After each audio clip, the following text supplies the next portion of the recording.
Thank you for joining and for finding the time to participate in this event today. This is the meeting of the European Parliament Interest Group on Innovation in Social Care, which Health First Europe has supported since 2014. Thank you particularly to MEP István Way, who's kindly agreed to host the meeting and to provide some opening remarks, and to our speakers, including Maya Matthews from the European Commission, Unit for Health and Food Safety, Dorota Tomalak, Deputy Head of Unit in the Committee of the Regions in the Secretariat of the Commission for Natural Resources, Sabina Pasch-Olsen from UVECA, George Valiotis, Executive Director of the Health Management Association, EMA, and Annette Ruzanov, Director of Policy and Programs, also at EMA. So I sincerely thank all the panelists who've contributed to the report as well as to today's event. So and we've seen that there's quite a good turnout for this meeting, which is really encouraging, because we know that this is an important topic as we continue to witness and live through the consequences of the biggest health crisis of most of our lives. Before we start, I'd just like to give some brief housekeeping rules. I think you're all experts on virtual meetings by now, so it's just a kind reminder, this meeting is being recorded to make it easier for us to capture everyone's contributions into a short report afterwards. We're not planning a tour de table, but I would ask each participant who does ask a question later to introduce themselves when they ask the question. And because there were more than 100 of us registered, it'd be great if you could stay on mute while our speakers are speaking to avoid interruptions, and use the chat window or the raise hand function to let us know if you'd like to ask a question, so we can try to manage that when the time comes. So after that housekeeping, I'll just give a short introduction before passing the microphone to MEP Way. So for more than 15 years, Health First Europe has evangelized the public health benefits of screening and early diagnosis as key enablers for saving and improving lives, of the integration of care as a means of delivering innovative healthcare to all European citizens, and of the importance of education and training in creating more effective and resilient healthcare systems. These concepts have also recently been echoed in reports from the European Care Strategy to ensure quality, affordable, and accessible care throughout the Union, and in the new WHO report on policy options to help stabilize and strengthen the health and care workforce in Europe. Educating healthcare professionals may sound obvious, but this can contribute to preparing them to better respond efficiently to patients' needs and equipping them to perform their duties. But before fostering a new approach to education and training and promoting the acquisition of new skills, we need to identify the challenges we're facing in detail and pivotal skill areas to deliver better, more resilient, sustainable, and effective person-centered care. So after the COVID pandemic, the European Commission presented a reviewed version of the European Skills Agenda built on the 2016 plan for people to develop the right skills and strengthen a resilient to potential crises. Today, with this new report, the European Policy Platform Stakeholder Network wants to help keep the momentum and continue the work we started on improving the education of the healthcare workforce by identifying the required skills for a more efficient and resilient future healthcare workforce. So this meeting and the report serve as a call to action to European, national, and regional policymakers to apply our recommendations and create the conditions for top-down measures to improve and prioritize healthcare workforce education and training. I highly encourage you to read the report and to disseminate it throughout your networks. Without further ado, I will now hand the floor to MEP István Way, our host, who's kindly agreed to provide some opening remarks. Thank you so much, Brandon. It's my pleasure to be here, dear ladies and gentlemen, Laura, Annette, and all my good friends, and can I say that relatives in the big European healthcare family. Thank you so much for your invitation. European healthcare organizations are here. So dear colleagues from the European institutions, I really would like to thank all of you who have taken the time to come online and take part in such an essential discussion. Of course, it is an honor for me to be here with you today, as I am a politician who is highly committed to improve healthcare in Europe. My name is István Újhelyi. I'm member of the NV committee. In the same time, I'm first vice chair of the Transportation and Tourism Committee. But which is more interesting, I'm one of the initiators of the European Health Union project. That's why I think I'm your host today. You have to know that both my parents were doctors. Thus, it has always been a part of my life. And furthermore, I have experienced and seen the healthcare situation in my own country. The past few years, especially the COVID-19 pandemic, have shown us how important it is to have accessible, quality healthcare in every country, all the European countries. Hence, the launch of the European Health Union was a crucial step in moving forward with the provision of a wider and better healthcare in the member states. Everywhere in the member states, I would like to underline that.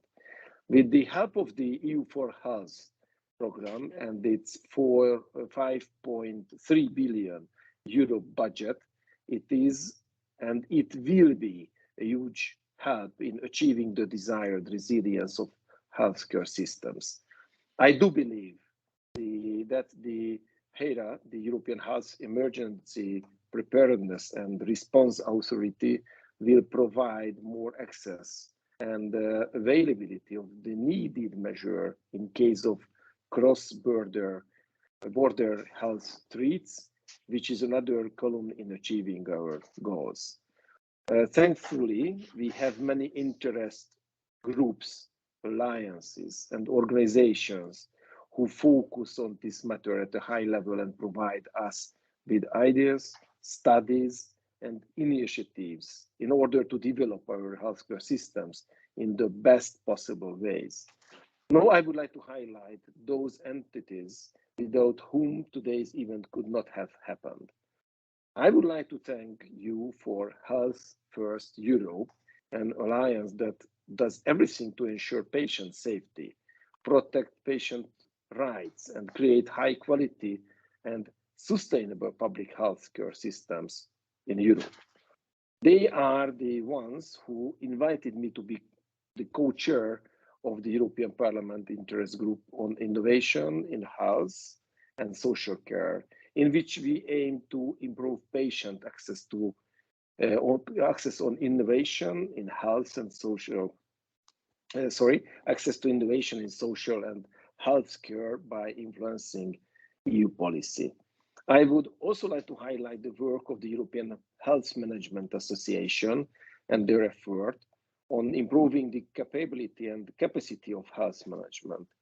These associations dedicated their time and effort to research on why and how we should strengthen the resilience and skills of the future health workforce in Europe. Today, we can see one of the results of their hard work by attending this event and reading their report on the essential skills for a resilient and effective European health workforce. COVID-19 has not only put a strain on European healthcare workers, but it has also shown that there is a lack of skills among healthcare professionals to be addressed. During the pandemic, it quickly became obvious how the healthcare workforce had a central role in responding to this crisis. Therefore, a health workforce with the right skills is essential to build a system ready to face any type of challenges that we might face in the 21st century. Today, we live in a dynamic world, and we encounter with the constantly changing trends and the challenges. This is one of the reasons why this report has high importance. They display the already existing and foreseeable skills gaps in our health workforce that we really need to take into account. I'm a supporter of the integration of digital competencies as they facilitate the access to our health documents. and even the organization and attendance of the trainings for the workers could happen this way. Another, this is my opinion, very important statement of the report is the recognition of the need for more patient-centered communication. More engagement between the patients, nurses, and doctors could also bring beneficial effects on their mental health, not only their physical health. This report is absolutely in line with the European Parliament's work, which acknowledged during the previous legislative term the value of continuing professional development. This is why I want to highlight the importance of lifelong training to keep up with the changes and challenges ahead of us. We can all agree on the fact that it is clearly seen that the workforce in healthcare plays an extremely important role when it comes to preparedness and resilience. And we should not forget that a skilled healthcare workforce goes hand in hand with emergency preparedness. Should our doctors, nurses, carers, and other hospital staff have had the right training? I'm sure that our responses to COVID-19 would have been different. This is why one of the objectives of the European Health Union is to address the unequal distribution of health workforce capacities in Europe and support the regions struggling to attract health professionals. Yet the Union needs to promote training and education according to high quality standards that would be applied throughout all the member states' territories.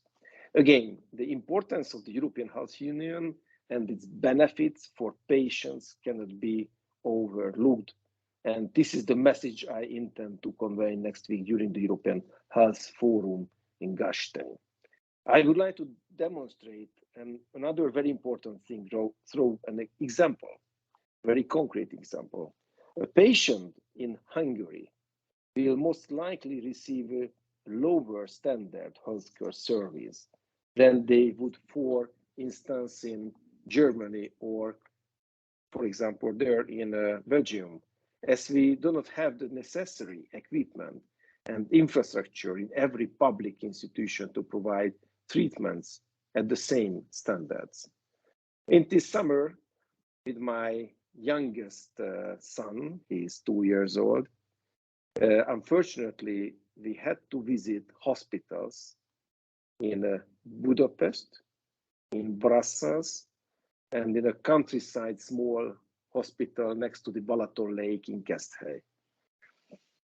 Everywhere we had to stay 4 or 5 days. My wife had to stay together with my son.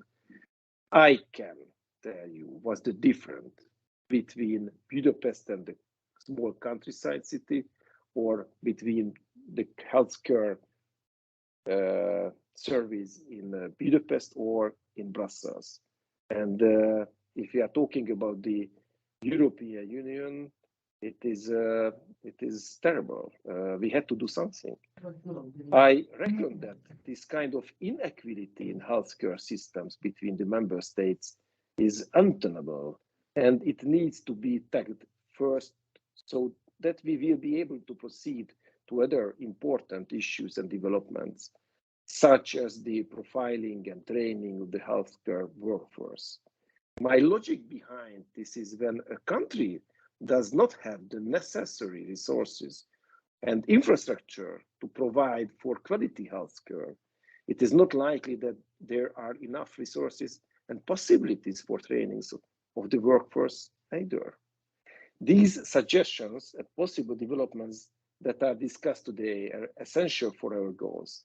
Strengthening the resilience of healthcare systems and providing an integrated approach for care can only happen through the implementation of minimum standards for healthcare services and with the help of the highly qualified healthcare workers in the systems. I will continue to support recognition of the education of the healthcare workforce and truly embrace the recommendations of the new publication. I also believe that the Commission's support is essential to implement the recommendations of this report, to develop a strategy with the objectives to recruit more health professionals with a gender inclusive perspective and encourage systematic reskilling and upskilling for the workforce. The role of regional, local politicians and policymakers, it is also key. And I'm happy because Dorota Tomalak is here with us representing the Committee of the Regions, because this is the dimension where the real actions take place and the real changes happen, which we can observe and measure. Finally, I believe we should better promote the use of good practices and experiences of the different European associations. As a member of the European Parliament, a passionate advocate for enhanced safety within the European healthcare systems, I call upon the member states to consider implementing the recommendations that will be presented today. I'm also inviting these authorities to get in touch with all panelists and the organizers to further discuss and align consensus and support.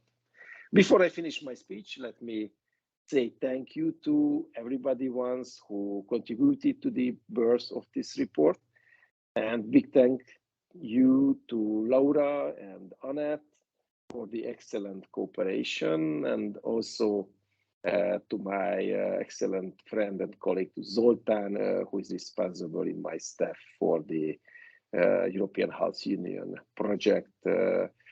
He is better than me. You can believe that he knows everything, he knows everybody, and 24 hours per day he's working on it. That's why I really need him to work together with me. So thank you for your attention and enjoy the discussion. I hope we can make a better and more healthier European Union for all of us. Thank you so much.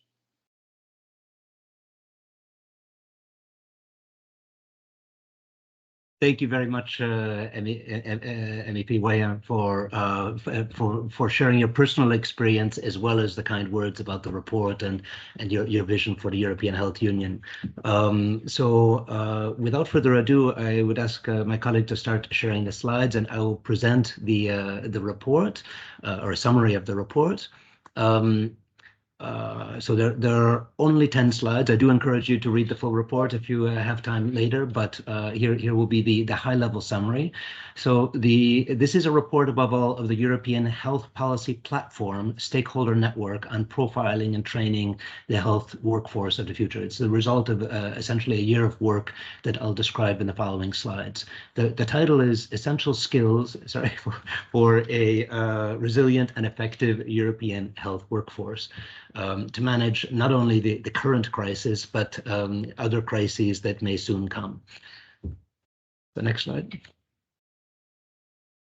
So the background of this was the output of the stakeholder network. So we did, and I'll describe it again in greater detail in the following slides, a literature review as well as a survey of members, numerous workshops, and the final report was jointly drafted by Health First Europe and the European Health Management Association.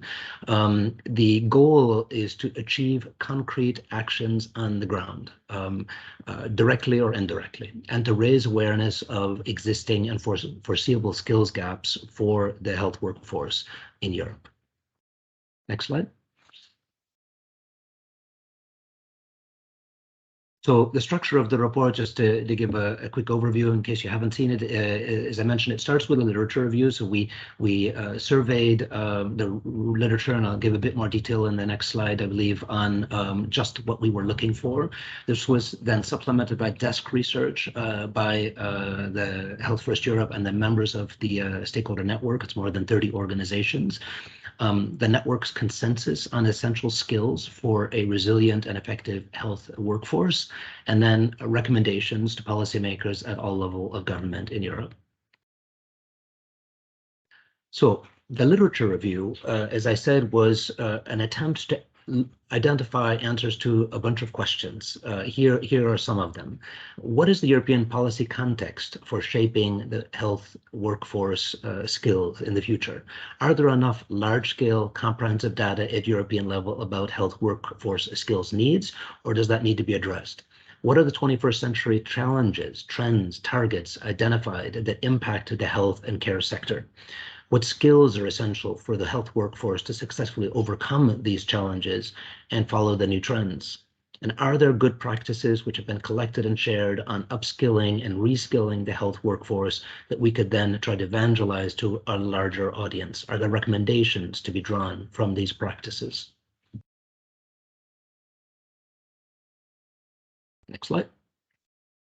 So the findings included, first of all, the European policy context. It's clear that we have identified a skills gap in mismatches. There is a battle for talent. We've mentioned already the European skills agenda and the European, EU4Health work program, which has a twin focus on digital and green skills and training. We've identified that there are up-to-date, large-scale data missing on the health workforce needs of the future. So we have anecdotal evidence, we have some country-level evidence, but there is not sufficient data at the European level for exactly what the gaps are. We've identified challenges, including demographic change, an aging population, growing incidence of non-communicable diseases, chronic diseases, and multimorbidity, workforce shortages, particularly among nurses, the green and digital transitions, and changing relationships between patients and healthcare workers. We've identified essential skills that we believe to be missing. At least they're present in some pockets of the EU, but as Isfan was just describing, not necessarily at the same level throughout the Union. Digital, soft, and green skills to face 21st century challenges. And we've identified some good practices and recommendations for performance improvement, top-down as well as bottom-up, regular monitoring and feedback, and some task shifting. So we grouped these recommendations and the essential skills that we identified into 4 clusters. One is digital and AI skills, because that is something which we know is important both to the Commission and to the member states, is keeping Europe up to speed on digital skills. AI is already present and will become more present in the coming years. But digital is not everything. It needs to go hand in hand with patient-centered communication skills, interdisciplinary and coordination skills. The fact that it's mentioned already suggests that it's not sufficiently taught in the education programs in Europe today, as well as green skills and climate education in order to help people in the health workforce make better informed decisions. So the recommendations fall into several categories. First, some general recommendations at the European as well as the regional levels. This was not necessarily within the scope of this report in terms of health workforce skills and training, but we did identify an urgent need for Europe to develop a strategy for health workforce retention and recruitment. There's no point piling more education and training on people when you've already got a workforce which is declining in some parts. We need to invest in large-scale, comprehensive, reliable data collection in order to make better informed decisions. We need to develop a strategy for systematic reskilling and upskilling at all levels, European, national, and regional. We need to prioritize education and training in political agendas. And we need to apply participatory approaches and engage the health workforce in developing education and training programs. So on the digital and AI front, these are not necessarily all of the recommendations. We've tried to summarize what we could reasonably fit on one slide. So again, I would encourage people to go back and look at the calls to action at the end of the report. establish a pan-European digital academies and develop model courses. Of course, health competence is primarily, the implementation is at the national level, but the EU can do a lot with some of the funds that are available under the programs that I mentioned to encourage the creation of digital academies and develop model courses to make it easier for member states to implement some of these things in a consistent way across the Union. Promote e-health and digital tools at the local level. Upscale and effectively integrate digital competencies into education and training programs. Fully incorporate IT solutions into existing care pathways. We've seen a welcome increase in this during the COVID pandemic, but we would like to see this continue in a more generalized way. Invest in education and the benefits of digital health. And finally, commission a European study to scientifically assess the value of digital solutions for patient safety and financial sustainability. Next slide, please. Then on the more soft skills side, communications, we recommend integrating patient participation communication skills into professional training, embracing communication skills that encourage patients' informed engagement in co-designing their own treatments, training patients, not just the healthcare workforce, but patients to recognize and help combat disinformation, help prevent the spread of disinformation and prevent them from making bad decisions on the basis of disinformation, to develop model courses as a guidance, to promote conceptual thinking and experimental learning, and to promote foreign language skills, particularly English, because many of the latest healthcare. Somebody, could you please go on mute? And promoting foreign language skills, because many of the best new research in healthcare comes out first in English, and that would make it more accessible to people quickly if they had the skills to read that in real time.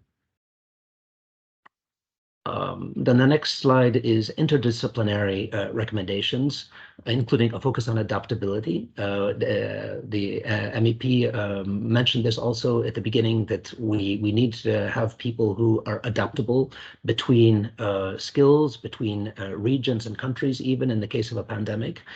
We need to have a better train the trainer program working across the Union in a consistent way, to widely apply the simulation training method, to provide possibilities for interdisciplinary education and training, to provide certified training on interdisciplinary management skills, to increase mental health literacy of the health workforce, because we know that that has been a big problem during the pandemic as well, and to educate in the spirit of the One Health principle.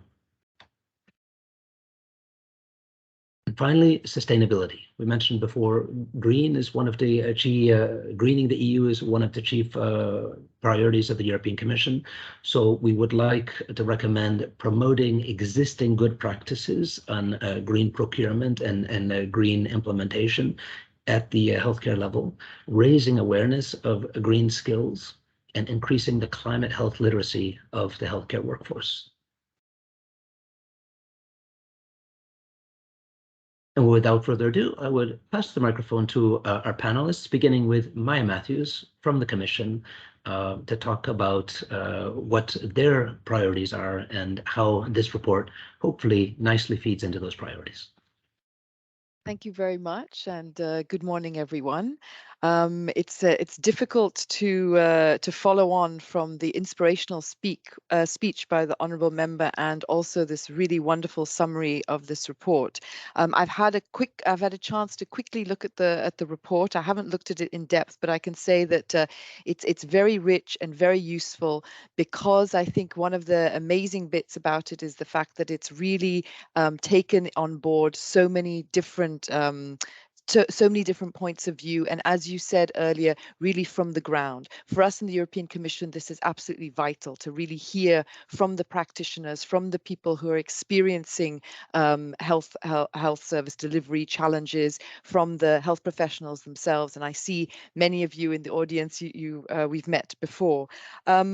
Before I go into my speech, I wanted to also just mention that I think that this report is also very relevant, and you might have seen or heard President von der Leyen's State of the Union speech, where she announced the proposal that she will be making for Europe 2023 to be the year of skills.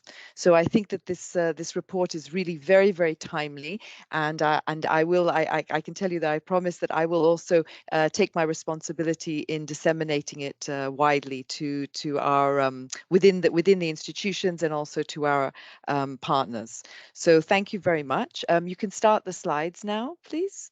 I wanted to start with I can't see the slides. Are there?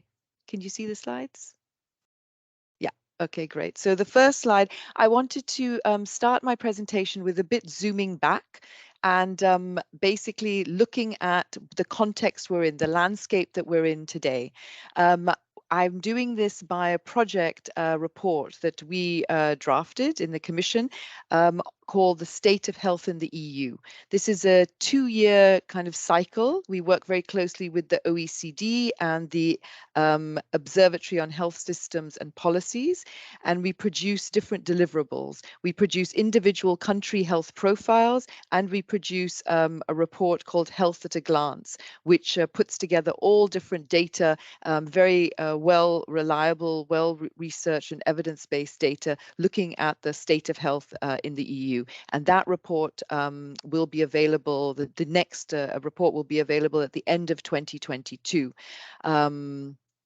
And I should say also that that report that we're expecting will have a focus. Normally we have 2 thematic chapters, and this year's thematic chapters, one will be the impact of the COVID pandemic on non-COVID care, because as I think you all see, it's also very important to look at the effects that the pandemic has had, not only on COVID itself and the pandemic, but the knock-on effects in other types of care for chronic diseases, for example.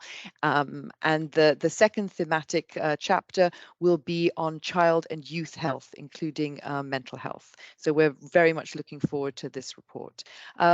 So I wanted to start by just saying that as part of this data gathering exercise, in the Commission, we produced kind of an analytical report that we call the companion report, where we highlighted 3 key takeaways. No, please go back. Yeah, 3 key takeaways from the state of health, if you like. One of them is, as I alluded to earlier, that we still need to understand better the far-reaching health impacts of the COVID-19 pandemic. And here I'm talking about the effects that the virus has had on individuals. We're hearing a lot more about side effects, ongoing, lingering problems. Also, as I alluded to, the mental health effects that people have experienced, and of course how the health systems are coping. So I think that this is it's a very wide takeaway, but I think it's important that we don't lose sight of the fact that COVID has really shaken our society, but also has really shaken health systems.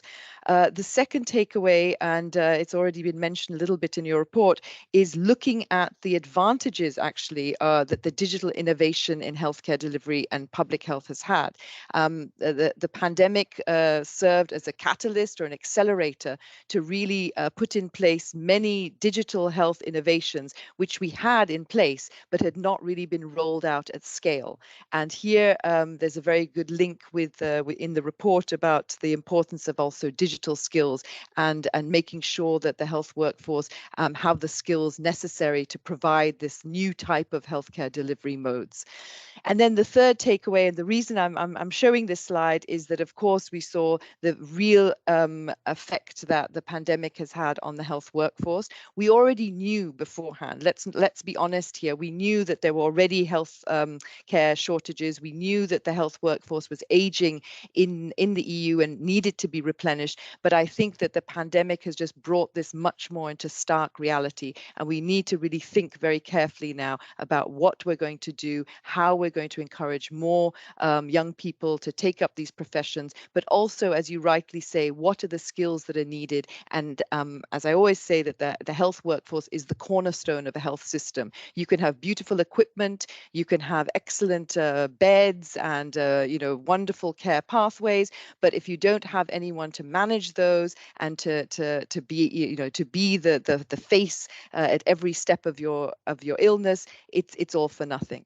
Next slide, please. And so these are the key takeaways, but let's also look at the reality of the situation.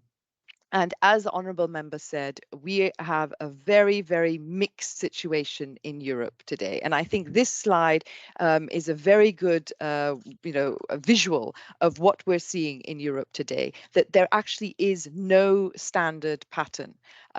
Every country has full sovereignty and responsibility for their health systems and their health workforce. And as a result, you have very different pictures emerging. And this slide just shows you, it just says it's the ratio of doctors to nurses across Europe. And so in the top right quadrant is where you have high number of doctors, high number of nurses, and you'll see the rest is the different ratios. And what can you get from this slide? I would say the only thing you can really take from this slide is that there is no single pattern, and we have to this is our starting point, that every health system is very different, and that includes the numbers of health workers in the health system. Next slide, please. This is another way also of showing the same thing, which is that within the health workforce, we'll also see huge differences, disparities in the numbers in different areas. In this report that I mentioned to you, the companion report, we mentioned that 15 out of 27 countries mentioned that one of their key health challenges was health workforce shortages. And we can see that within the European Union, there's a huge range. The average, it's useful to have the average, but the average, you don't really see underlying that the huge disparities. And in some cases, especially for nurses, you can have a there's a factor of 4 in the difference of nurses across the union. Added to that, we've put this map because it's also not just by country. You have huge differences within countries, and we're seeing very much an urban-rural divide, that you have a lot more health workforce in urban and especially urban attractive areas compared to rural areas. So this is it's coined that the word that's used is medical deserts, but this is also a very important issue that really needs to be addressed. Next slide, please. And then this is my final visual, and then I'll get to what we're doing. But I thought it was important to show a little bit the landscape that we're in. And here, this is quite a complicated slide, but I think it's quite useful because it really shows you that this is about training. And you've seen that the top half is doctors training, and there has been an increase in doctors training over the years. It's small, but there is an increase. And the lower one is nurses. And again, here you see huge disparities between the numbers of nursing graduates through the years and between countries. So in a nutshell, from this report, we basically concluded that we need to do better workforce planning. And this is probably something that, because the other thing, of course, that was mentioned earlier is that as the EU, as the European Commission, we are very, very mindful of the fact that, we have very little competence in this area. So our added value has to be in projects and in actions that will help the member states, that will strengthen the member states, to address these challenges. So one area is possibly, data, definitely data, creating more data, also trying to come together to look at workforce planning, methodologies, how do you plan your workforce? The second thing is definitely increasing investment in training and education, and I'll talk a little bit about that. And then finally, very exciting in a way, is this idea about looking at, you know, the new skills that are needed, the skill mixes that are needed, innovations in healthcare delivery. How does that translate for the health workforce? And that's something that we can definitely work on with, you know, sharing best practices. So my final slide is a little summary of some of the work that we're doing to date, that we're supporting member states and stakeholders such as yourselves in this area of the health workforce. The first one is a project under the old health program, which really focuses on this area that I mentioned, medical deserts, also looking at task shifting, which is an important issue now, about looking at what are the traditional tasks, and is there a way, you know, to mix them? Do we need new types of professionals? And then, of course, the huge issue of workforce retention, because as you rightly said, you know, what is the point of training, very expensive training, if we only find, which we are finding, and again, we don't have EU-wide data on this, but anecdotal data is telling us that a lot of health workforce professionals are actually leaving just a few years after they start their professional work lives. So we need to figure out why that's happening. So these are 5 projects that are ongoing, and they also have a kind of a website on the health policy platform. So it'd be good also if you, and I'm sure you have had some interchanges with these projects. The second one is very much talking to the issues about data. Data gaps it's a huge issue. In the EU, at European level, we still do not actually have a member state breakdown of the age of the different age breakdowns of nurses in the EU. We have that for doctors. Eurostat collects that through member states, but we do not have that information because it is not collected. It's not collected at the EU level by member states. So this is a huge area, but again, we have to be very mindful of not overburdening member states with having to collect lots and lots of data. But these are big challenges, and challenges that we will not be able to move forward without having better data on the workforce situation. And then the Pact for Skills Health Partnership, which I think you'll be discussing a bit later on with the Be Well project. We are very happy that the Be Well project has been chosen for Erasmus Plus funding, so that hopefully we will be able to now have the first health partnership as part of the Pact for Skills. And I think this is it's a very, very important milestone. And I hope that part of this will be to start the beginnings of a strategy, because I think a strategy cannot happen in isolation in Brussels. It needs to be a strategy that is worked on across Europe at regional and at national level, because, as I said, that is where the training happens, that is where the action happens. And then on the continuous professional training, absolutely, we did a lot of outreach to different professional associations, and we found that this was the one area that was mentioned again and again where there wasn't enough funding. So we've launched a call for proposals, which closed a few months ago and is currently being evaluated to support different health organizations in providing professional continuous training across Europe, with an emphasis on digital skills. And then finally, I just wanted to also mention other funding sources, because most of these are from the EU for Health program. But I think it's also very important to raise the country-specific funding that the EU is providing to member states. So start with the big one, the Recovery and Resilience Facility. This is this new next generation EU money, over 700 billion euros to member states to recover and build back from the pandemic. And we have seen now, out of the 26 plans that have been adopted, all of the plans have a health component, which we're very happy about. But within those plans, several member states have also focused on training of the health workforce. And I can just name a few off the top of my head. Italy, Austria, and Netherlands, for example, are looking at a specific health workforce training. But there's also the cohesion policy funds, and here those are currently going through negotiation conversations with the managing authorities, and there's a lot of scope there also for training of health professionals. And in my unit, we see a lot of the proposals that are coming through, and health is there, but it could be a little bit more accented. So if anyone is out there, if you have contacts to your regional managing authorities, it's also good to remember that the cohesion policy funds also provide an opportunity to invest in training. And finally, I would also mention DG Reform's technical support instrument, which is an instrument which provides technical and capacity building at country level.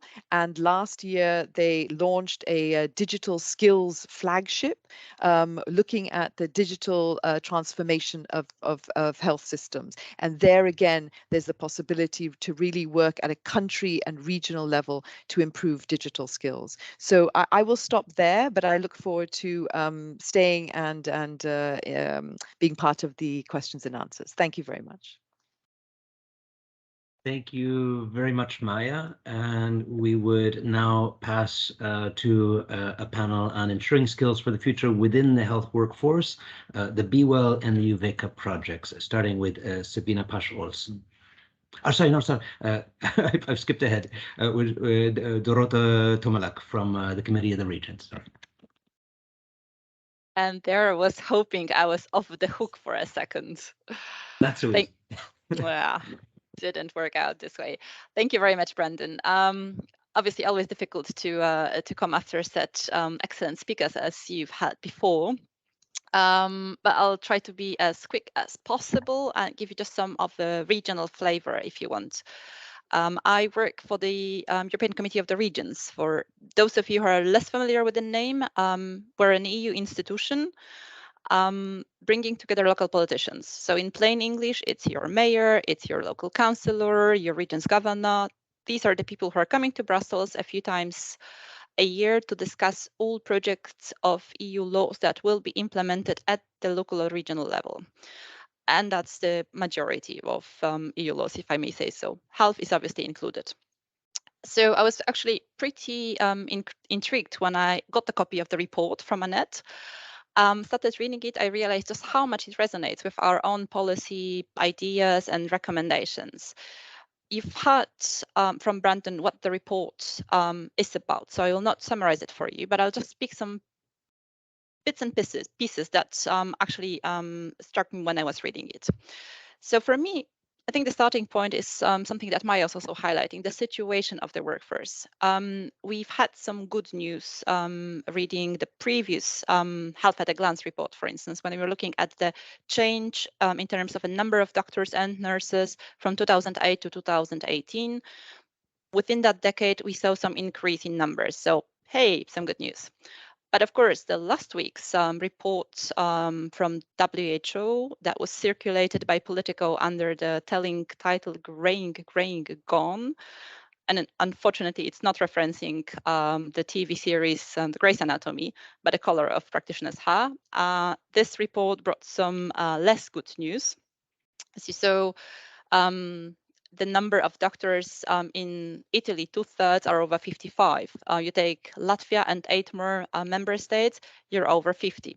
So we're looking at the next 5 to 10 years, where essentially almost a half of the cohort disappears. The situation for the nurses is equally alarming. You take the Baltic republics, Denmark, Sweden, Czechia, I don't know how to pronounce the word. It's always complicated, but I mean, the situation is actually quite alarming there. So this is something that our members, the local politicians, talk a lot about. It's about making sure you actually find a doctor when your senior professional retires in your rural community. It's about having your hospital run without rescheduling all surgeries because you don't have the anesthetist on call, or because your OP nurse is going into early retirement. So this is coming very often in the discussions we're having here in Brussels, and members are increasingly worried that it's simply not possible to replace such a cohort with business as usual. So indeed, training, retraining, upskilling, and task shifting may well be the only solution to this problem. So let me just quickly run through some of the skills that we saw on Brendan's slides. I think the digital is the one where massive progress occurred in the last 2 years. I mean, remember how it was before COVID, and suddenly overnight, we saw thousands of doctors switching to telemedicine to ensure continuity of care. We suddenly were able to book our appointments online. We could receive the results of our swabs per SMS or generate our COVID certificates online. So the digital arrived, and I very much believe it's here to stay. But the way how people embrace the skills, there is still some work to be done. But it's not really just about ability to use your computer or your smartphone. It's also about the infrastructure that would enable you to do so. You remember last year's Commission communication on long-term vision for rural areas. Only about 60% of rural households in the EU have access to high-speed internet, 60%. And only 48% of residents of rural areas believe to have basic digital skills. So this is a huge challenge for our rural politicians, for the rural communities to have that infrastructure and then to have people confidently using it. Now, looking at communication, I think this is also one area where huge challenges lie ahead. You saw the pandemic. I mean, it was accompanied by another infodemic, to quote WHO again. And people faced with such an overload of information and some pretty blatant lies circulating through social media, they were not turning to the ECDC for information or consulting videos from WHO to get their answers. They were talking to their local GP, to their pediatrician, to the community nurse, or even pharmacists to get the answers straight. So actually, our mayors, our presidents very rapidly saw that if they want to succeed in the rollout of vaccination campaigns, they need to have the health professionals on board, and not just as instrument, as those who will be injecting stuff into your arm, but those who will be influencing the decision.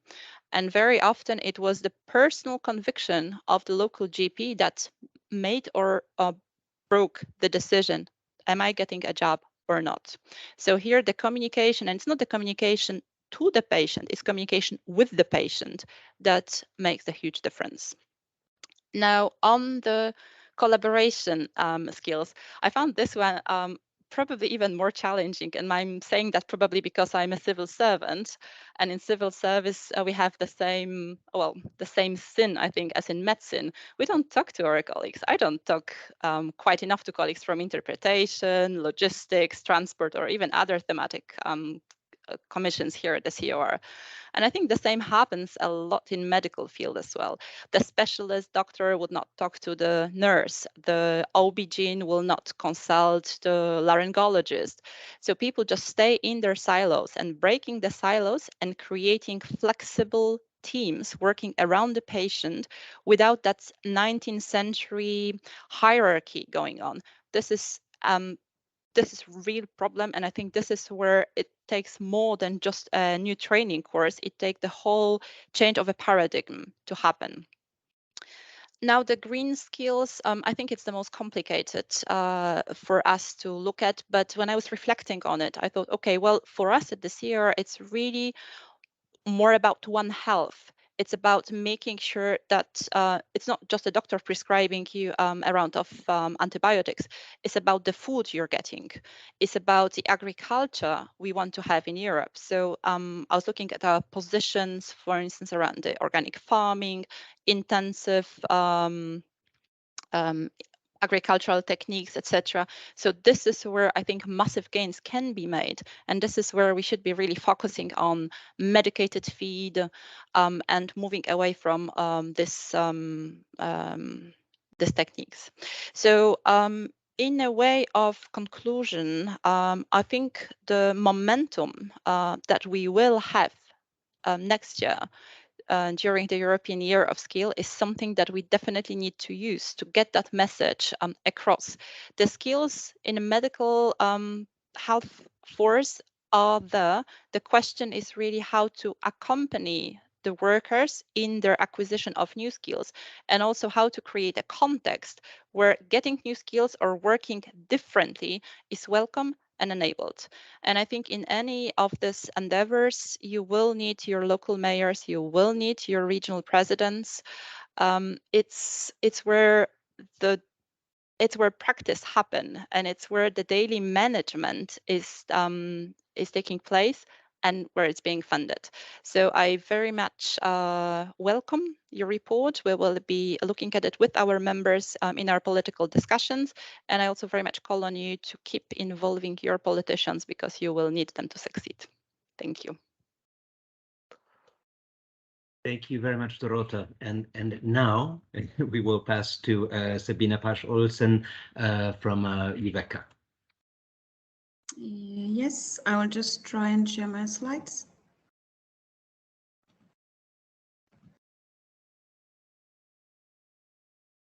Can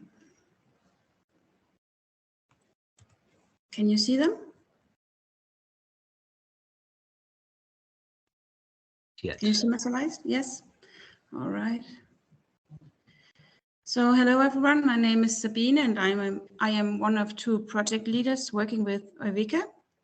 I work in Denmark at a hospital, so I can really relate to many of the things we heard previously in the previous speeches. UVECA is short for European Platform for Vocational Excellence in Healthcare, and it is designed to support the needed innovation and development of the healthcare sector by ensuring the provision of future-oriented skills within the sector. The sustainability of the European healthcare sector is challenged by 6 megatrends, as we also heard before, and as a consequence, the healthcare sector has for several years been undergoing major changes, becoming increasingly digitalized, streamlined, and focused on more staff and patient involvement and patient responsibility in order to gain maximum quality in care, patient safety, efficacy, and at the same time stay economically sustainable. The rapid development puts a heavy demand on healthcare professionals and students to adapt their learning and competence development into competences and skills, which are not only related to traditional care and cure skills, but increasingly related to, for example, digital skills, communication and collaboration skills, multidisciplinary understanding, innovation awareness, coaching of patients to become empowered and improve their health literacy. All these skills are part of... Sorry to interrupt you. Your slides aren't moving. Aren't moving? Oh, they're not moving. We just see the first slide. I think you need to go into presentation mode. Yeah, no. Did I stop sharing? Yes. Yes. Okay. So this is what we are talking about, digital skills, right?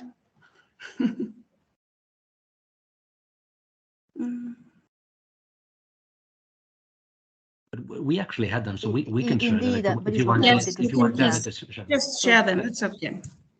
Can you please share again?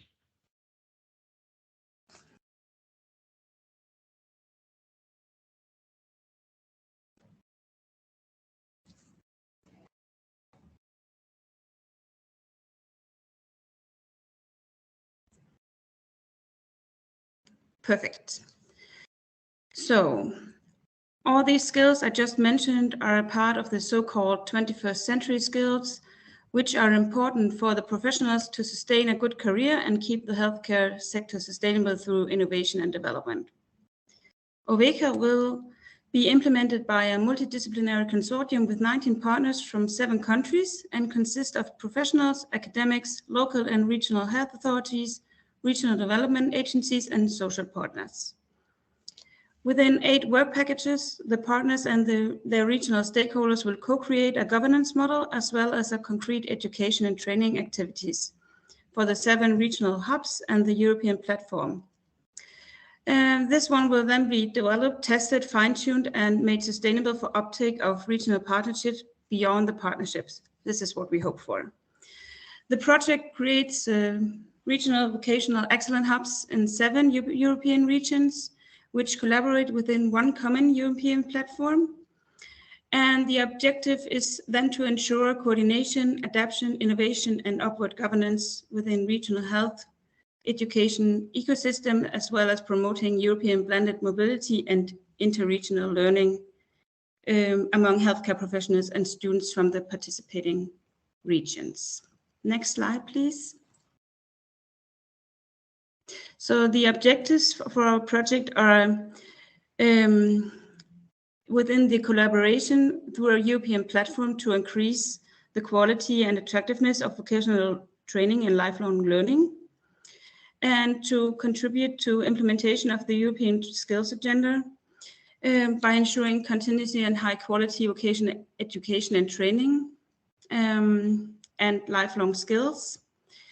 Also, we would like to contribute to implementation of the European education area and to create this sustainability of the European healthcare system. The participating regions are already involved in the work of the European Connected Health Alliance, the ECH Alliance, which is one of the pan-European partners in the project. The ECH Alliance has for many years promoted the concept of health ecosystems to support innovation. And what we are trying to do is to connect this vocational excellence learning to the educational and research area. So we want to change so that skills development on all EQF levels in the healthcare sector becomes an important as all the factors mentioned in the model in order to ensure sustainability of the healthcare sector. Please, next slide. And these are some of the elements we're trying to create as a workflow for this project. We already started with a partner meeting in Denmark in the beginning of June. So right now we are about to set the scene. We are trying to gather input to a regional skills needs analysis to define what gaps do the students and the healthcare professionals experience in their daily workflow, and to figure out what skills we need to improve and what activities are already tested to enhance that. So based on the input from this first part which was setting the scene, we will design and create this European platform, and we will also create the 7 European regional hubs. Within these hubs and placing on the European platform, we will develop these learning activities, which we will test with 100 healthcare professionals and students in each participating region. So, and based on the observations and material gathered in the testing phase, the ECH Alliance will, in close collaboration with all partners, be responsible for the presentation of good practice examples and present the sustainability and business plan for the European platform and describe policy recommendations which can serve as inputs to the application of the European Skills Pact. EMA is also a partner within this project, and they will have the overall responsibility for dissemination strategy for the project, including a plan for uptake of new regions to participate on the European platform. And then in 4 years, we hopefully reached our goals and created a sustainable platform for vocational excellence and lifelong learning. So next slide, please.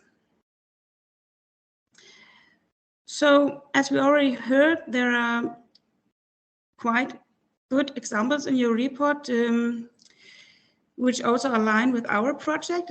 I think communication and digital skills is also something we are really looking into and trying to enhance. Right now, as a part, we are trying to define the 21st century skills, and they are very broad. So this makes it really challenging for us to find relevant evidence we can use for our project.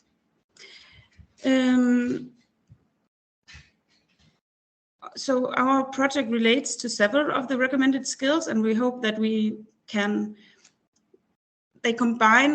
they relate really good to our project because we have the same issues we are trying to work with and to improve for the future.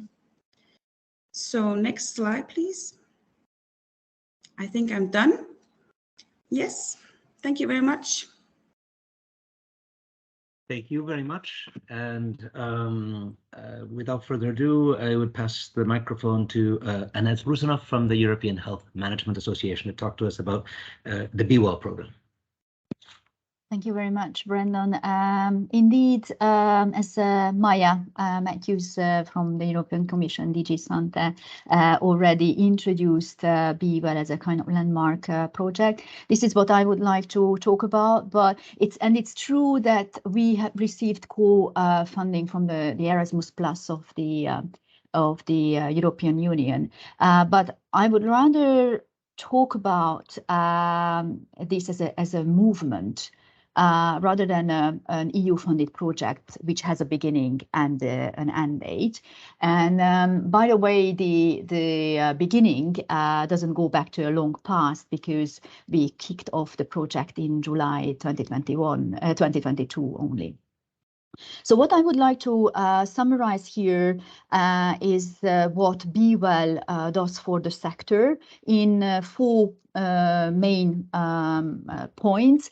Certainly a lot more, but due to time constraints, I will just focus on these 4 main points. First is gathering skills intelligence and creating a skills monitoring tool, because we do not want to simply respond to the skills needs now in the moment of time, but we also want to anticipate skills and challenges for the future, and also emerging professions, occupations, and their skills needs. Second is BWELL will launch the first ever upskilling and reskilling strategy for health workforce for the sector, and it's in the context of green and digital transition. This will entail a large scale inclusive consultation process in different rounds.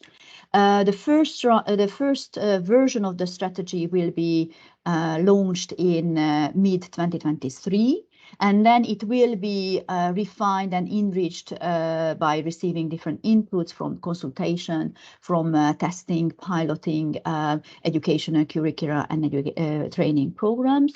And then we will launch the final version of the strategy in mid-2026. So the third point is these educational programs and training, education and training programs in the course of 2024-2025. These courses will be open, accessible, and free of charge for any interested students and people, professionals on the job. So this is an engagement activity with us, with BWELL. So follow us if you are interested in such an educational course or training activity. And the fourth point is in parallel with these 3, we will also launch a Pact for Skills partnership, as Maya also mentioned, for the health ecosystem. The Pact for Skills is a shared engagement model between multiple stakeholders for improving skills. And this is one of the action areas of the European Skills Agenda 2020. The European Industrial Strategy identified 14 industrial ecosystems, and the idea is that at least one skills partnership is set up in each of the 14 industrial ecosystems.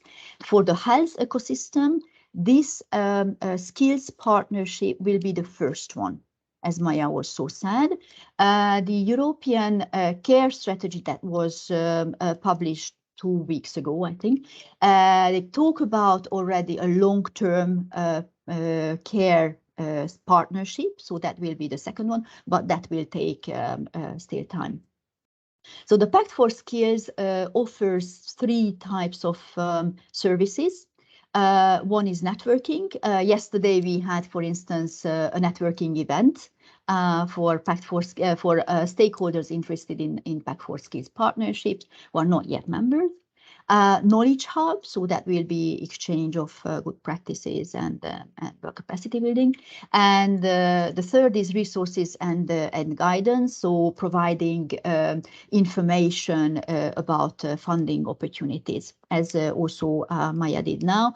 And yesterday, indeed, this is what we also did. We raised awareness about funding opportunity. So Be Well will facilitate the setting up and launching of this partnership. We will do already preparatory activities this year. So before the end of this year, we will launch this partnership and we will roll out the services as of 2023. So this is a second engagement activity with us. Interested local regional partnerships and individual organizations, those who are committed to upskilling and reskilling, can join us. And it is open up for any partnership or any individual organization.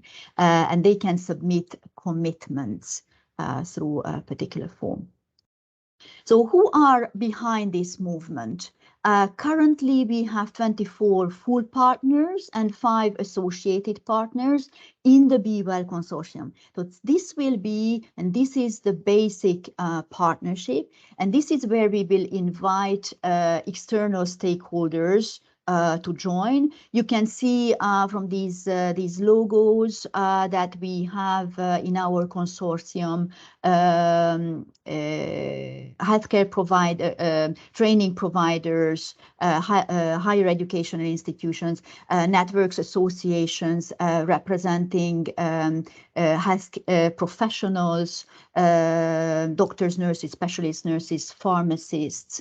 We have industry, we have social partners with us, and organizations or partnerships with a similar profile will be mostly welcome to join us and complement our efforts. Referring back to the EUHPP report, we are in full agreement with the 4 clusters of essential skills that this report has identified. Digital skills, we've talked about it a lot, and the previous speakers as well. There's not much to add. The ongoing digitalization and of the sector is obvious, and without any doubt, further digital tools and data-driven services will follow.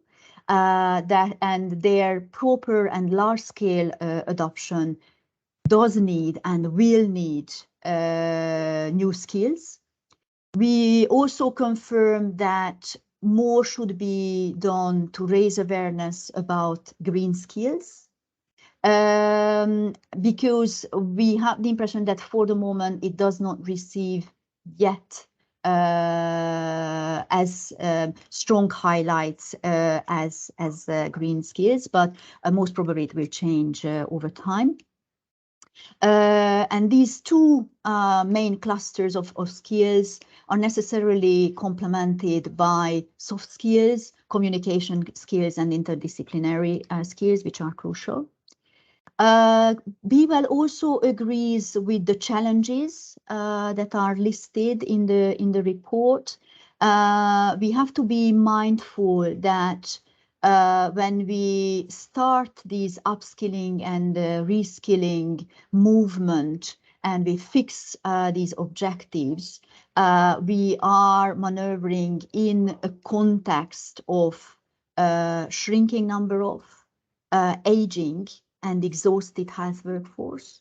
So we have to be mindful of these conditions, of this framework.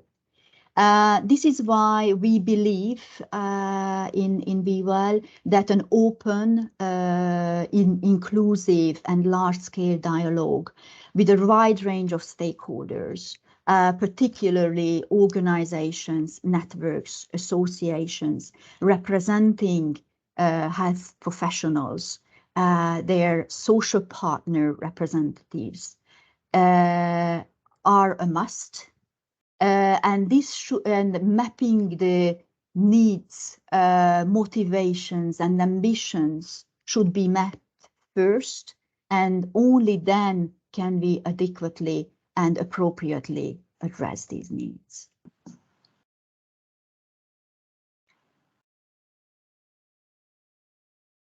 Thank you very much, Annette. And now I would pass the microphone to my colleague, George Valiotis from EMA, to moderate the first part of the discussion. We're running a little bit behind schedule, but not to worry. I don't need 15 minutes for closing remarks. There'll be plenty of time for your questions as well. Thanks very much, Brandon, and thank you to all the speakers who have painted a terrific picture. We have a very clear idea of the huge diversity of issues that are happening in the workforce. So I'm the Executive Director of the European Health Management Association, and we're a partner with Health First Europe in this work for many years, in fact. So today's report that we're launching really reflects several years of work. And I can hear someone's microphone active. Thank you. So today's report reflects work of many years, and it reflects your voices too. I see a lot of people in the audience who have fed into the report, and so I feel like everyone in this room will largely be on the same page. But I also, maybe you share in my experience, which is it's a lot of stuff. It's a lot of information. So how do we focus? And so now I'd like to invite back Maya and Dorota, who've already given us great speeches. And I want to just dig in a bit more into some of the information you presented. And my first question for you is, out of the many recommendations, which priorities and policy directions would you recommend us to focus on? I know that's an overly simplistic question and we have to do a lot, but where do you think we should be focusing? Maybe I'll start with Maya, if that's okay. Thank you, George. I think it's a good question. I think it also depends when you say where should we be focusing, because if you mean like yourselves, European Health Management Association, I would say a different answer. I think I would say for me, one of the key issues that comes through in your report and the call to action, but maybe not quite enough, is this call for better data. Because I think without actually measuring and knowing what's going on, we're really at the moment relying on anecdotal evidence. We need to see, that's why I took the time to show those slides, because I think it's only by really seeing what's happening in the whole of Europe that we can really, get member states to act a bit faster. So I would say that the call to action on data is very important. And the other one that I thought was also very important was this about the training and education, that I don't know how much training and education has changed over the years. Again, it's anecdotal, but how much of the training actually is, taking into account the new digital delivery, bearing in mind, and this is also something I meant to say, we have to be very clear that when we talk about training for digital skills, it shouldn't be burdening the health workforce more. It shouldn't be adding to already the lot of work that they have. It should be facilitating their work. And I think that's also key, that there has to be a lot more focus on what kind of digital training is useful, and also what kind of digital healthcare delivery is important. We haven't really evaluated everything that's happened in the last 2 years in terms of telemedicine, and some of it is certainly good, but we're already seeing a lot of countries are going back to face-to-face, and telemedicine is being shelved. So there's a lot going on there, as you said, but I would say for me it's the digital skills training and the data would be very important. Yes, indeed, because we don't even know if that shift back to face-to-face is what patients are asking for, what the balance is. Yeah, that's a very good point. Okay, so more data, more research. Dorota, if I turn to you, obviously you have a different perspective, and it really stood out to me the way you talked about the unique role of the mayors and the other decision makers locally. So from that perspective, what do you think are the policy priorities that we could be focusing on? The answer I was planning to give you before Maya stole that idea was to focus on data, but I will still actually pick that answer, mainly because when COVID started, and we were all scrapping for answers. So, okay, well, how many beds do we have? How many doctors, pulmonologists we have? How many nurses we could shift from one place to another? And we had members calling the members of the regional presidents, calling their capitals, calling Brussels, calling us. Do you know how many beds we have here? And on the other side of the border, do you have data for them? And that was a realization for all of us that there was information available, but it was not up to date, and it was not at the level we needed it to be. It was very interesting to see the slides that Maya was showing on the sort of regional differences in the density of health professionals, and this is something we see as a problem. We don't have this information, and we don't have enough information across borders. We barely touched upon the cross-border dimension of all of that. It's happening on the ground. We know that. So there is some random information. Okay, well, here Mecklenburg-Vorpommern is working with Zachodniopomorskie, and here in Belgium you have Ostbelgien working closely with the German partners, but we don't have enough information, we don't have enough data, and that also makes decision making at local level difficult. And I think we also need to break with this obsession that everything can be done nationally or regionally. We need to work closer also with partners across borders. This is what we have the European Union for. And if you don't have the doctors on your side of the border, there's the other side of the border too. And I'm not saying that to encourage the brain drain and stealing of, educated people going from one country to another, because we know that's happening a lot. We know that's a problem for, let's say, Romania, for instance. But there is also a value in learning how things are done in this other place, 50 kilometers west, east, south, north, and bringing that knowledge back to your region, to your municipality. And I also wanted to mention, pick up on something else on the training, on education. It is indeed a national competence, but we also know that in quite a number of member states, the curricula are decided at the regional level. So there is also that regionalization in education. So also bringing the regional authorities may be interesting, because they will have essay also on the review on the update of existing curricula, which indeed may need to be revised. So that would be my second comment there. Thanks.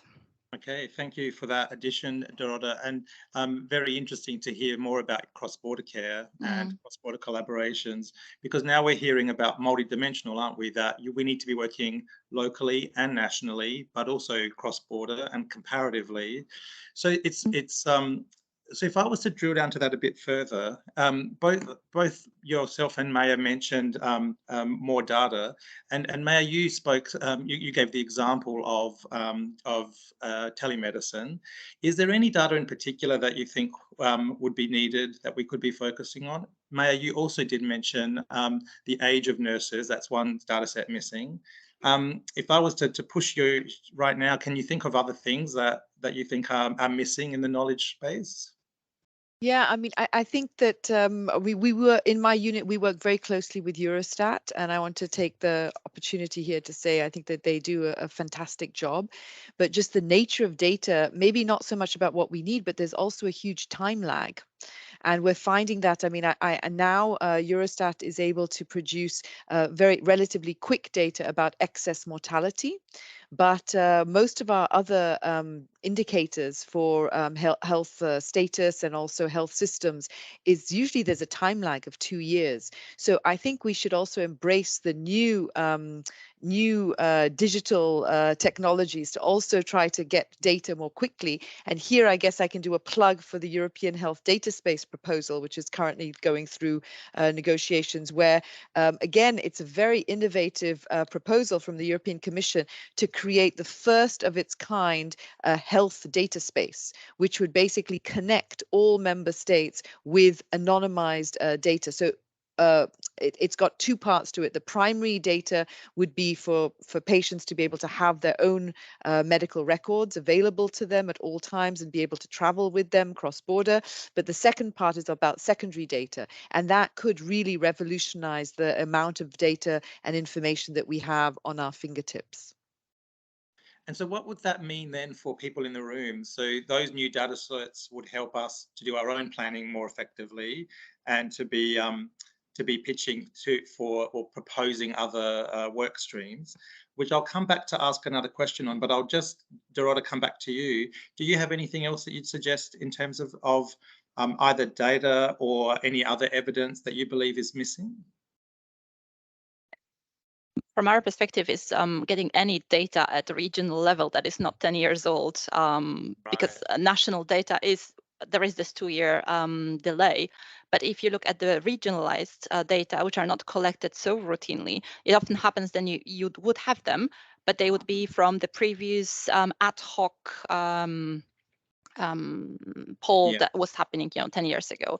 But actually, I think what Maya was saying, the data, European health data space, I think this indeed, if that happens, and it's a big when that happens, hopefully next decade or so, this is what the citizens were asking for. This is what the COR was asking for in the the conference on the future of Europe too.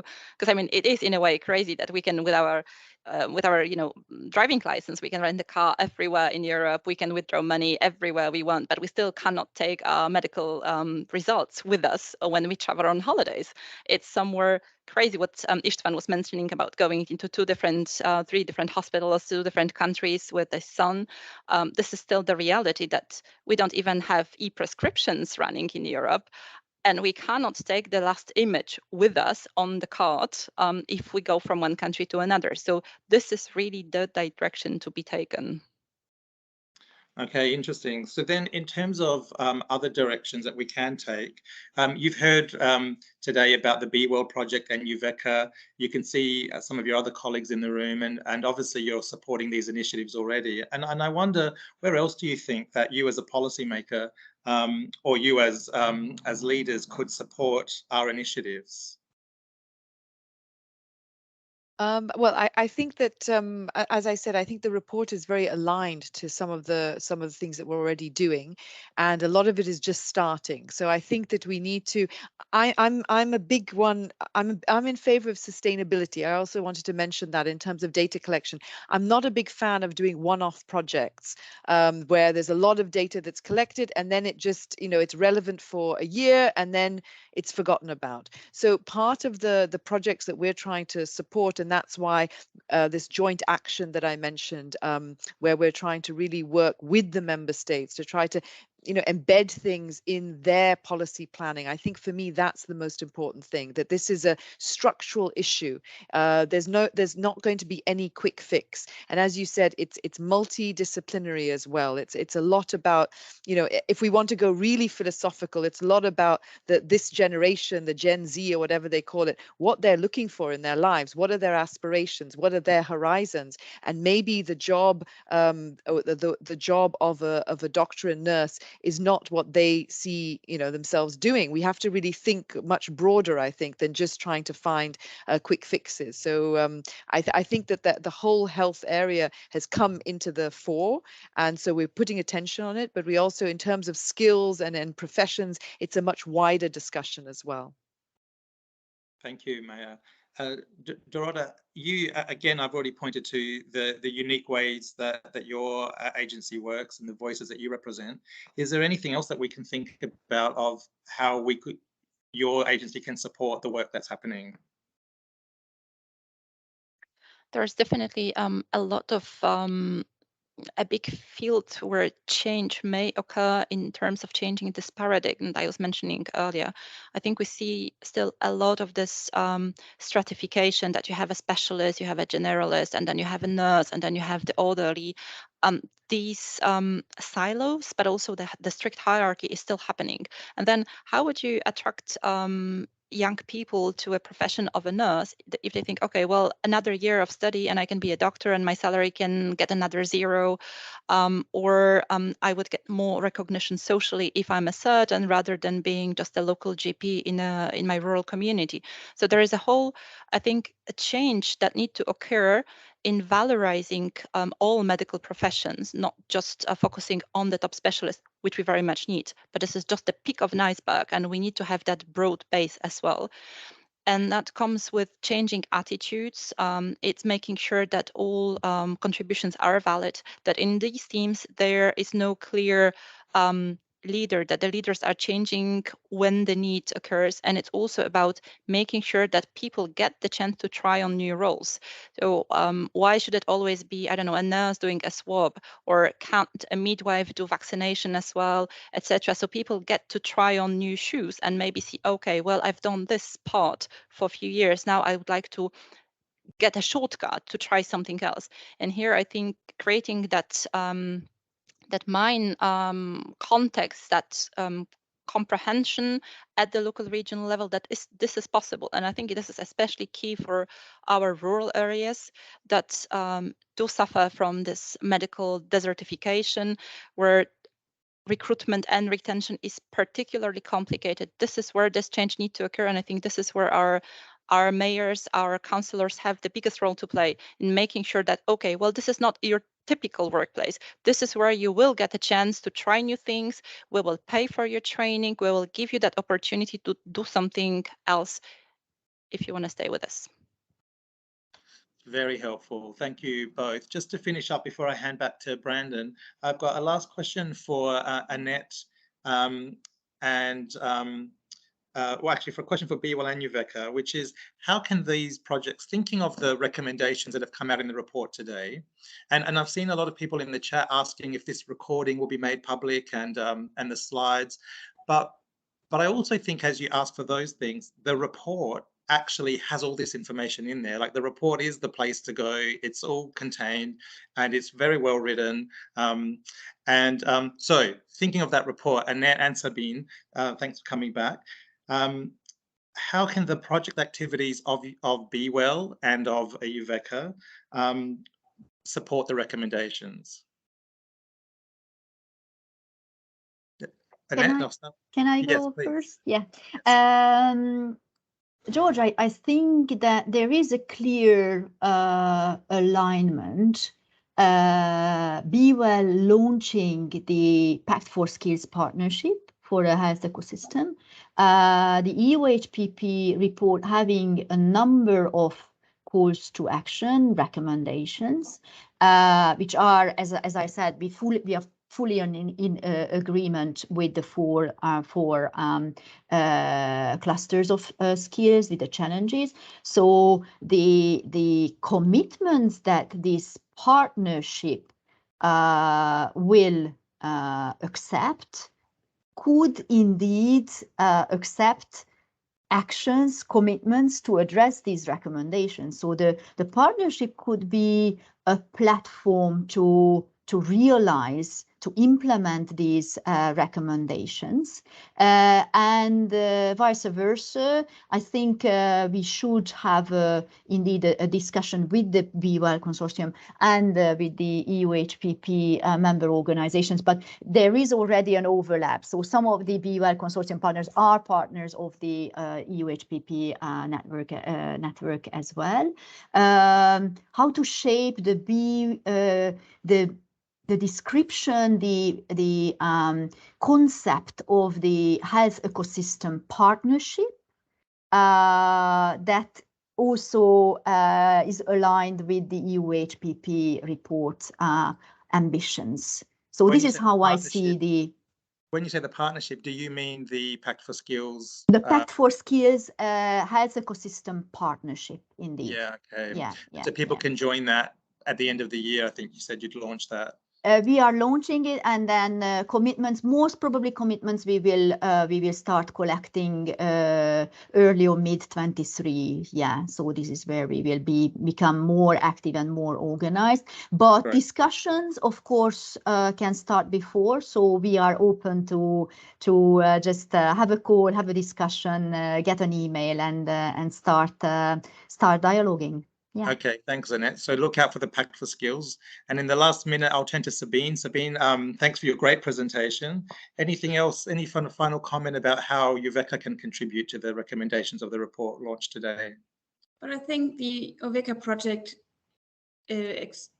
shows that what we are working with is in alignment with the recommendations and the call for actions that are written in the report. So I think it's great to see that we are now trying to figure out how can we enhance some of these recommendations or calls for action, and trying out to see, are there any recommendations we can create or figure out to to support the report, and to find out how we can minimize some of the gaps. Great, terrific. Thank you, Sabine, for your contribution. Maya and Dorota, really appreciate your fantastic contributions today, and thank you for joining us. Brandon, I hand back to you.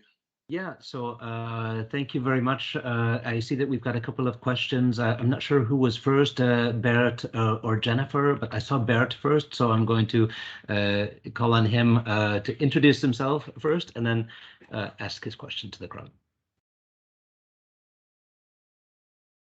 You're on mute, Bert. You're on mute, Bert.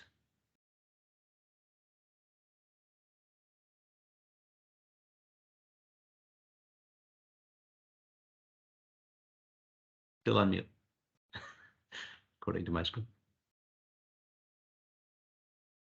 Did we lose him? I think we lost him. Yeah. No, I'm back now, I think. Yeah. Okay. Excellent. First of all, thanks, Health First Europe, for the new report, because I see in the report that the workforce is still in, and as representing an organization of the workforce in healthcare, it's very important that these points are coming back in the discussion. We knew that we were working 10-15 years before the COVID crisis to announce the European Commission and everybody that there were problems in the healthcare, and they were working on. And I'm very okay, you cannot be content with the COVID, but COVID was bringing us a new opportunity to bring health on the discussion on the highest level. And I see that 2 points are coming back in the discussion, and Mrs. Matthews make a reference to the workforce retention, that Health First Europe and Eurofedop were making reports on that more than 10 years ago, because retention we have seen as one of the important points. I'm glad that this point will be also in the action. And for the Committee of the Regions, I see that the point of brain drain, what we are telling also for years, you see it best if you work on the local level, and you see it, of course, the Committee of Region can help there to do a lot of things on this brain drain. So there is an immoral problem with what happens in Romania, that so much doctors and nurses are going out of Romania. This kind of brain drain, we must try to stop it.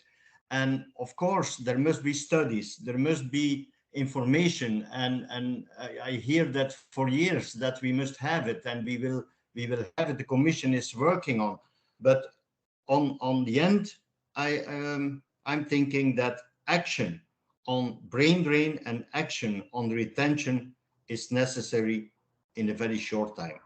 Thank you. Thank you. I'm not sure if anybody would like to comment on that from among our panelists. So we could give you the microphone briefly. Otherwise, Jennifer has had her hand up for a while. Please introduce yourself as well before. Hi, thank you for this wonderful event. My name is Jennifer Mcintosh. I am a project director at a small and relatively new organization called the European Children's Hospitals Organization. Right now, we currently represent 13 children's hospitals across Europe with the intention to grow. I also co-chair our nursing working group. And the issue that the nursing working group has decided to focus on, and it's a relatively new group as well, we've been up and running for a little over a year, is workforce. And so I just wanted to first say that I completely agree. I'm looking forward to reading the report. I haven't had a chance to do that yet. I think a lot of what I've heard the panelists say here really reflects our needs, but I would take that down to a level of pediatrics, because what we find in pediatrics is, for example, the data that exists doesn't represent our needs. So for example, if you look at Eurostat, we can talk about hospital beds, but we don't know about pediatric hospital beds, and we definitely don't know about PICU beds. So if the COVID pandemic had really affected children, we wouldn't have known what our resources were to help deal with that pandemic, for example. In terms of workforce, it's the same thing. We had the International Year of the Nurse and Midwife, but a lot of those reports that came out, I was so excited. I looked at them, this is going to be great. And none of it related to our needs because it didn't get down into the issue of pediatrics. And the pathway, the education pathway to being a children's nurse in Europe is so different across our countries that it's really difficult for us to, even when you're talking about counting nurses, who is a nurse? What does she, mostly she, do? Is it a registered nurse? Is it an advanced practice nurse? Do you have nursing assistants in your country? Do you have pharmacy staff that support nurses on the floor? All of these things factor into, when we're counting nurses and workforce, it makes it very complex. So what we've done in our organization, we've done a small study trying to address some of this, we're in the process of analyzing it right now to get at some of these questions. So I feel like in general, though, when I see these,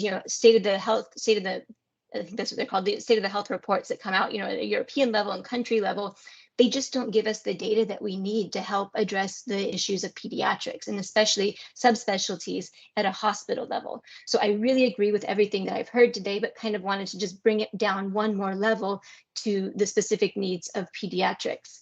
Another thing that I heard somebody mention was the value in learning of how things are done in different countries. That's something that I also hear from nurses in our working group, and we struggle with finding funding for they want to go and learn how a PICU is organized in a different country. And there's not really that kind of funding for just these exchanges. We've looked at the Erasmus Plus program. We've tried to finesse some proposals there that would allow us to do these exchanges, but really nurses want to send a group of people over to see how does this actually look like in practice. Nurses are there at the bedside and they want to see how it's done. And I support that. So I'm sorry, my husband is trying to call me. I didn't have my do not disturb on. So I think that's enough. Anyway, but I really thank you for this report. I look forward to reading it, and I just wanted to highlight the need of pediatrics. Thank you very much for your comment. That actually goes to our first call, which was the need for data. So that it goes both at the high level as well as the more granular level. I don't see any other hands up at the moment. So I would ask one question related. Brandon, sorry, can I Yes. just speak to Jennifer's comment? Sure. Jennifer, thank you so much for being here. And it's exactly by being in these meetings where we can get more aware and more connected on these topics. I first want to say that, this doesn't answer your question, but Emma also did a report, an investigation into pediatric RSV, and we surveyed hospitals and primary care facilities all over Europe to try and get some data on what is going on with consumption of resources for pediatric RSV. So we share that point with you, and pediatric care is on the agenda in that way for us. But to keep it on the agenda as well, I think it would be very important to have you connecting to the Pact for Skills, which Annette mentioned, that'll come from the through the Be Well project. So they're going to launch at the end of the year.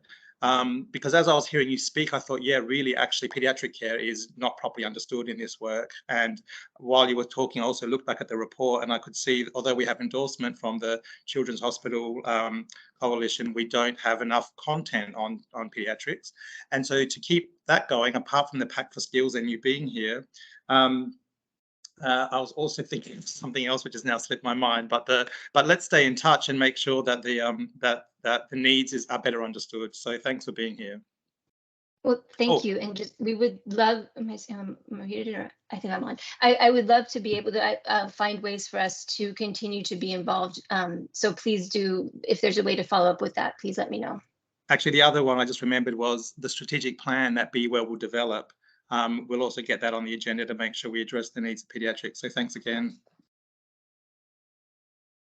Great. If Naomi Hankinson is still on, she mentioned earlier that Kotek may have some of the missing data. If she's still on and wants to describe that briefly, that would be great. Hello. Yes. Hi, I'm still here. Yes. Every year we collate a data set. In fact, I've just been listening and thinking perhaps we need to add some parameters to that about the age of the workforce. But we look at how many occupational therapists there are in each of the countries and where their specialities are, what the level of education is. It's quite a detailed report, and certainly I know our members find it very useful to sort of work with each other on that, but I'd be very happy to share some of that information. Obviously, it is about occupational therapists across the European countries. So yes, I'd be very happy to share that with whoever may find that interesting, either as a model or the information itself. Thank you very much. I see two more hands up, so I'm just going to take them in order. Apologies for the pronunciation, but I believe it's Dr. Charalambos Dokos. Yes, that's right. Hello. Greetings from Cologne. I don't see if you see me. I'm representing the Institute of Pharmacology from the University Clinic of Cologne. And I would like to share the experience of one of the largest health markets that's in Germany. And there is a lot to discuss about that. Actually, I find all the comments and proposals very exciting. I have to, starting from academic stuff and from the point of view as a doctor, surgeon, and experienced one, I have to say there is a lot of disparity between the universities. And I think the key is the medical education and medical education through a digital transformation. We see also by young students, by people that they are in the generation of digitalization, that they are not so sufficient in these skills. I mean, if they start their career without these skills, they are at the end in a different way handicapped. They cannot move in their career. They cannot have all the options and all the resources that they have. You see them from the students. I work with medical students, which means that they are the future doctors. In 10, 50 years, they will be the future colleagues. Not all of them, but some of them. And you see also there is a lot of way they don't easily understand that Germany is a big market, it's a big health market, but it's such as with Europe. The European integration, I think it's in other small countries you see them, but in Germany you don't see them. That's why there is a large disparity in guidelines, in what we called medical education. Also between universities in the curriculum, there is a large of gaps, which is something very, from one point is exciting, from the other point is like a little bit discouraging, there has to be some rules about, and a little bit to come the students inside Europe. I think inside what's the European market is. That's my opinion. Thank you very much for the comment. It's something we hear very often, is that we tend to focus on the discrepancies between the member states, but even within the member states and the regions within the member states, there's often these discrepancies that you're describing, which seems really kind of crazy. I think the next hand was Rodrigo Felipe. Yes, hello. Thank you, everyone. My name is Rodrigo from the European Center for Disease Prevention and Control here in Stockholm, Sweden. Thank you so much for the invitation and for the great report, which I will read with very carefully. Thank you. I just brought.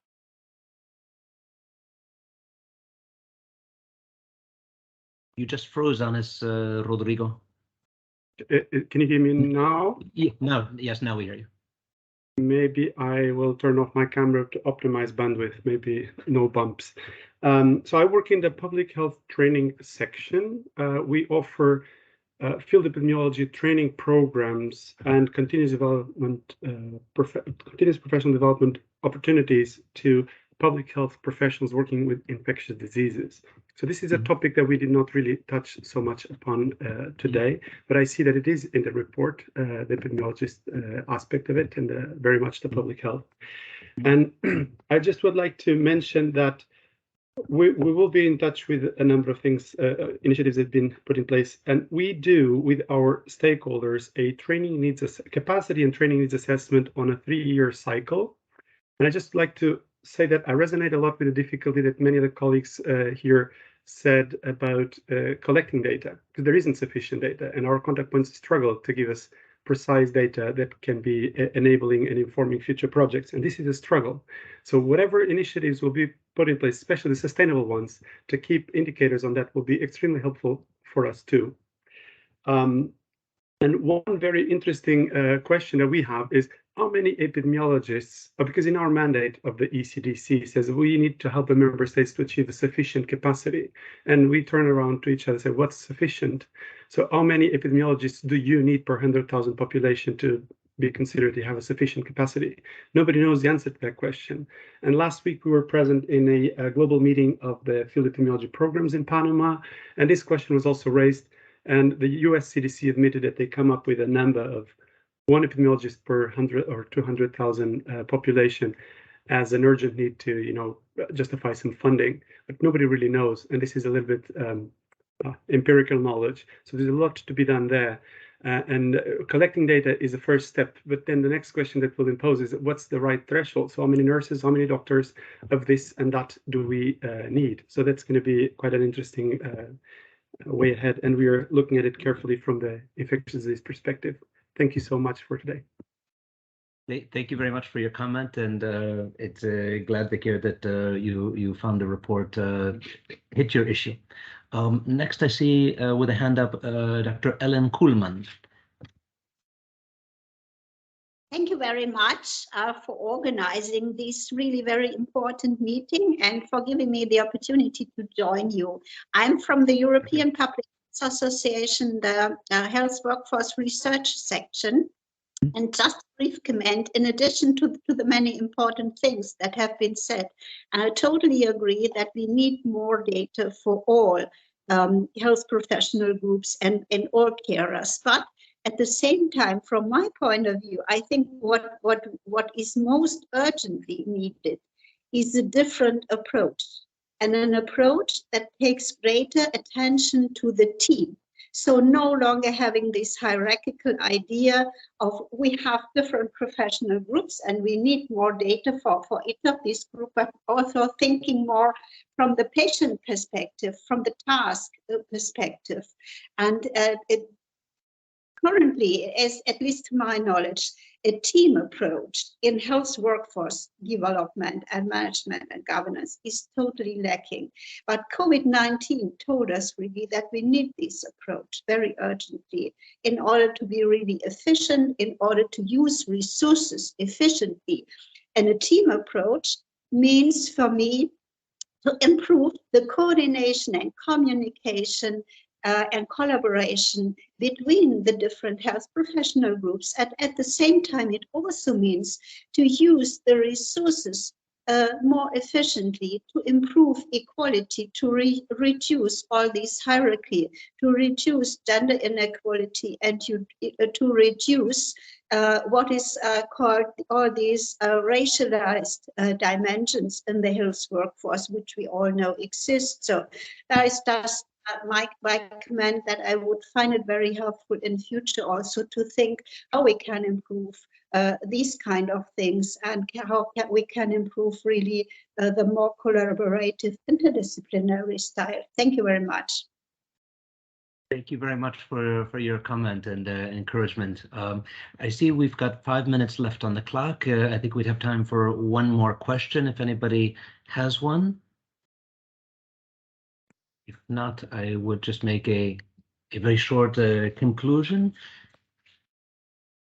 Seeing no more hands, I would just give a huge thanks to all of our speakers and to all of the participants, and also to our host, MEP Istvan Weye, who I believe had to leave earlier, but his team is here still on the call. The slides and the recording will be shared with you afterwards. We'll send links to those. It was fantastic to hear from Maya how our report dovetails with the Commission's own priorities, including the plans for the European Year of Skills in 2023. We hope that we've given you some good ideas. Also, the European Health Data Space is not something we've dwelt on a lot, but it's clear that these two ideas fit very well together. Thank you to Dorota for talking about how upskilling and reskilling at the regional level, especially rural areas, may be the only short-term solution to the skills gaps on the ground. Thanks to Sabina and Annette for how their projects will build on the work that we've begun and others have begun before us and go beyond that. And we wish all of you the best of luck in those projects, and stand ready. I speak on behalf of George, I think, as well as Health First Europe, to say Health First Europe and EMA will be glad to continue to support all of these projects with also the stakeholder network that contributed to this report. So thank you very much for your participation, your enthusiasm, and good luck for what comes next.